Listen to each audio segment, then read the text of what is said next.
price controls aren't super common in the modern American economy, but they do certainly exist. They have a cousin, quantity controls, that are even less common in the American economy today. Quantity regulation is where we choose as a government a minimum or maximum amount of a good that can be traded. And so perhaps it's not surprising this would be less common. Trying to enforce particularly a minimum amount that's going to be traded is likely to be very, very difficult. When we do this, we call it a mandate. We say that there is a requirement to buy or sell a particular amount of a product. For auto insurance, say, or health insurance, there's various mandates in place where these products must be bought or must be provided as part of another choice that we're making, the choice to drive, the choice to work at a large firm, etc.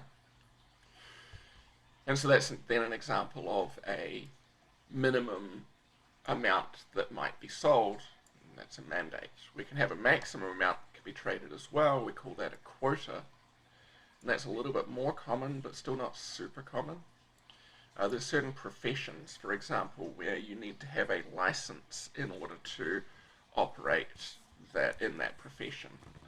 Taxi drivers, for example, in many places require government approval to operate a taxi. So a famous or well-known example of this is in New York City. If you want to drive a cab in New York, then you need to get a license that's known as a taxi medallion.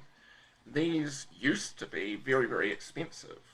You'd see reports of people taking out mortgages on their home, borrowing, $1 million in order to buy one of these taxi licenses, a taxi medallion.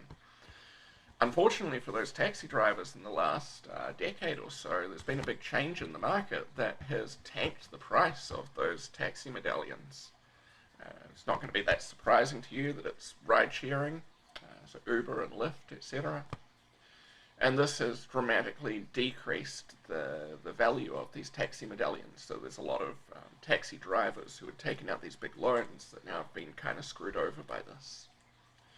But in general, both the mandate and a quota, a minimum or a maximum quantity of a good that's allowed to be traded, are examples of quantity regulation, another way in which governments could try to influence the outcome within a market.